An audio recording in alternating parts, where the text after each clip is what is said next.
Ya, Assalamualaikum warahmatullahi wabarakatuh. Di video ini saya akan menjelaskan tentang meletakkan posisi komponen instalasi rumah sederhana. Kalau kemarin kalian sudah membuat denah rumah sederhana yang kondisinya kosongan. Nah, di video ini kita akan belajar meletakkan instalasi atau komponen instalasi yang sesuai standar. Kita tidak membuat instalasi yang mewah atau asal-asalan, kita membuat instalasi yang sesuai standar. Karena kalau kita membuat yang mewah, nanti komponennya semakin mahal, semakin banyak, biayanya juga semakin besar. Sedangkan kalau kita membuat instalasi yang asal-asalan, nanti berhubungan dengan keselamatan penghuni rumah. Silakan dibuka gambar denah kalian yang sudah kalian gambar, jangan sampai hilang, itu masih kita pakai sampai beberapa kali pertemuan. Nah, yang belum segera dibuat. Yang sudah ada instalasinya, silakan dicek lagi kira-kira sudah sesuai atau tidak. Kalau tidak, silakan diganti yang baru. Nah, perhatikan, sebelum kita membuat instalasi atau menentukan letak dari instalasi, perlu dipahami beberapa hal sebagai berikut. Yang pertama, dalam satu grup itu maksimal titik beban. Titik beban itu apa? Titik beban adalah semua peralatan yang membutuhkan listrik, ya. Yang pertama ada lampu. Lampu butuh listrik untuk berfungsi atau menyala. Yang kedua adalah peralatan elektronik. Peralatan elektronik ini kita tidak mungkin menggambarkan kulkas, kemudian TV, kemudian AC, dan seterusnya. Kita cukup memberi dengan perwakilan stop kontak saja. Jadi ketika ada stop kontak, maka di situ ada peralatan elektronik. Nah, satu stop kontak biasanya ada beberapa lubang. Nah, kita cukup menggambar satu saja, itu sudah mewakili lubang-lubang tersebut. Kemudian 10 titik beban ini maksimal 10. Toleransi 2 ke atas, 2 ke bawah. Artinya 12 masih dimungkinkan atau 8. Nah, kalau sudah lebih dari itu harus dibagi menjadi 2 grup. Kemudian yang kedua, dalam satu instalasi masing-masing grup haruslah seimbang jumlah bebannya. Katakanlah di sini ketemu 15, berarti nanti kedua grup ini tidak boleh satunya 4, satunya 11, harus seimbang. Berarti salah satu harus 7, yang lain harus 8.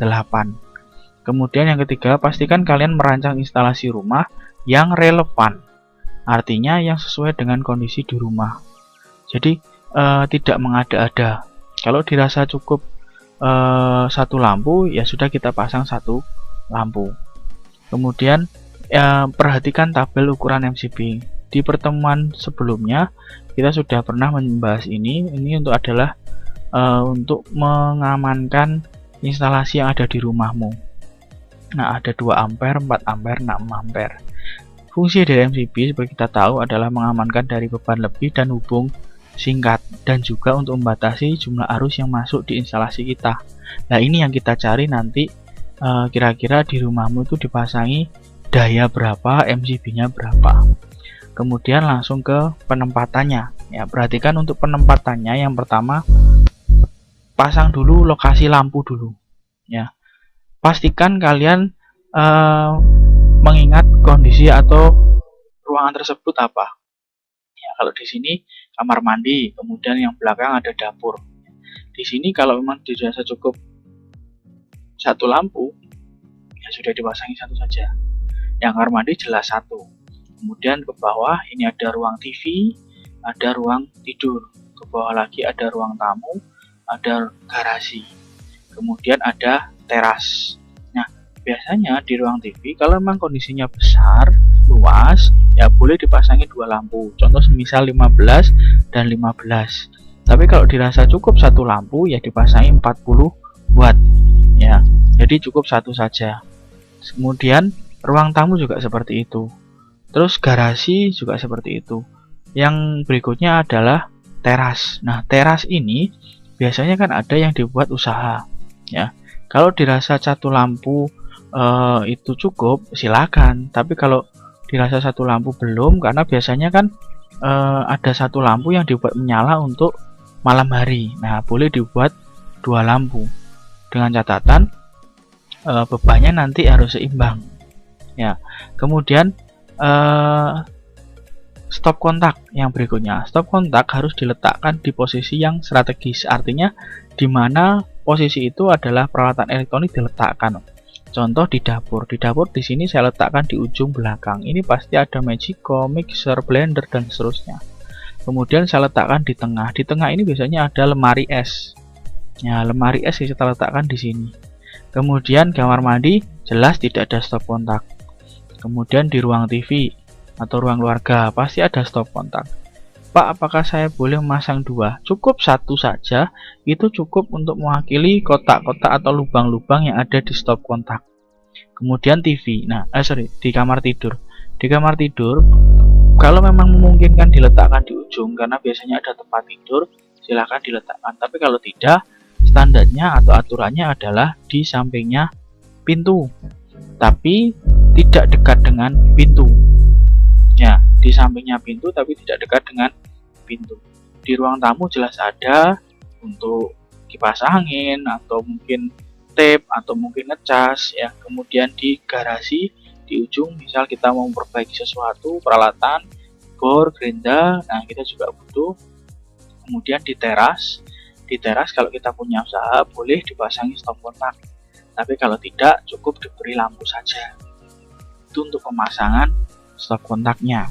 Yang berikutnya untuk pemasangan saklar. Perhatikan, saklar yang kita pakai ada 2. Yang pertama saklar tunggal dan saklar seri. Saklar tunggal dan saklar seri benderanya lurus, ya bukan belok ke bawah atau penceng ke bawah. Sedangkan yang serong itu adalah tiangnya. Kalau tunggal tiangnya adalah serong ke kanan 1, sedangkan kalau seri tiangnya serong ya di ujung-ujung saklar, yang 1 ke kiri, yang 1 ke kanan. Jadi benderanya sejajar.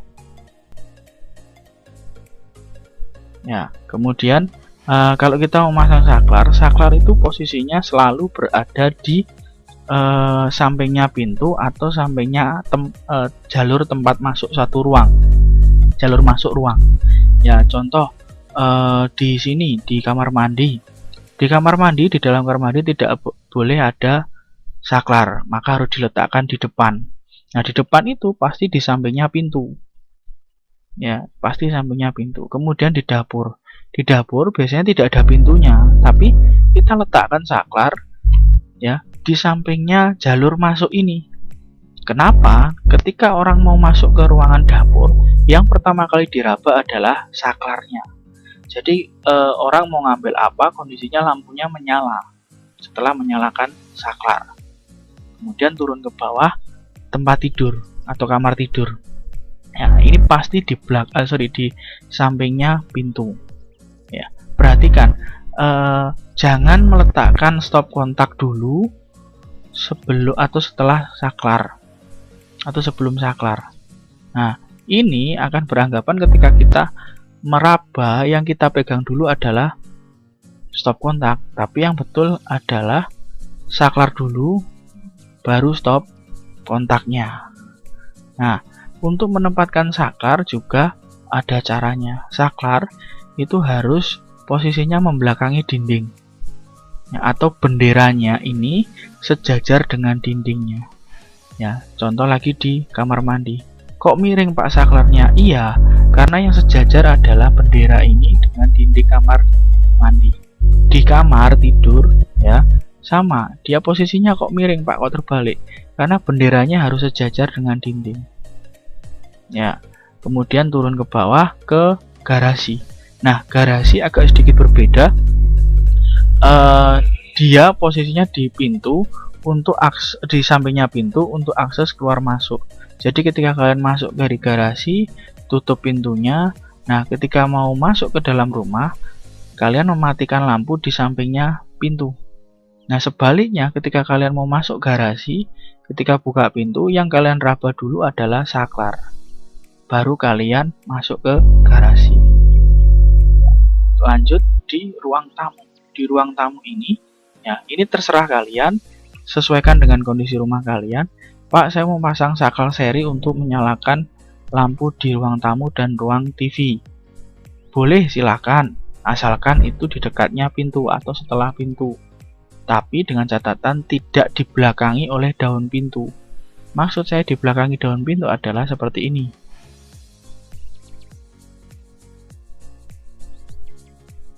Nah, ini orang beranggapan saklarnya ya, nanti ketika kita buka pintu seperti ini nanti akan tertutup oleh pintu. Itu tidak boleh. Jadi letakkan di ujung sini.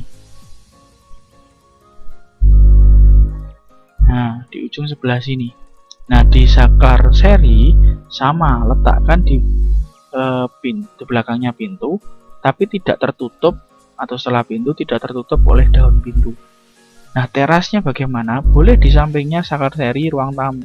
Jadi sekali kita meraba, kita bisa meraba untuk beberapa ruang atau menyalakan beberapa ruang. Nah, sampai di sini itu untuk meletakkan komponennya. Selanjutnya adalah untuk meletakkan box sekring atau KWH meter. KWH meter atau box sekring gambarnya seperti ini. Ya, ada kotak kemudian disilang satu warna hitam, satu warna putih. Ada dua pengertian, ini bisa berarti KWH meter, bisa berarti box sekring. Kenapa? Setiap ada KWH meter belakangnya pasti ada box sekring. Nah, di sini yang saya ambil ini adalah box sekring.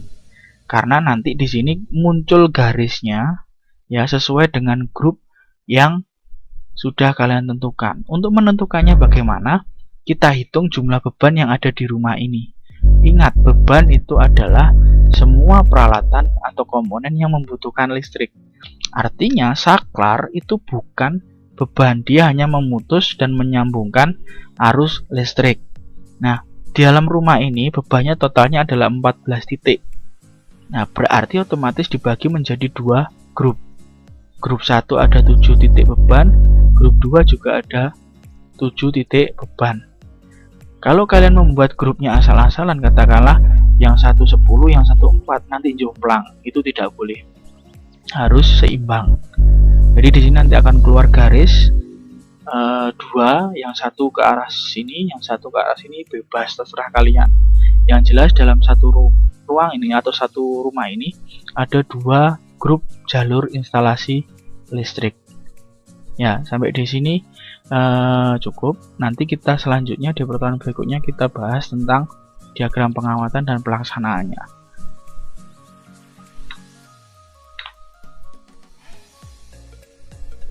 Jangan lupa tugas kalian di rumah melanjutkan gambar denah kemarin dengan menempatkan atau memberikan lampu-lampu atau komponen listrik sesuai dengan aturan. Yang belum menggambar denah silakan digambar dulu baru diberi instalasinya atau komponennya. Yang sudah silakan dicek lagi. Kalau memang yang sudah diberi instalasi silakan dicek lagi. Kalau memang kurang betul silakan dibetulkan atau diganti dengan yang baru. Tugas difoto setelah digambar, setelah jadi difoto, diupload di Google Classroom seperti biasa.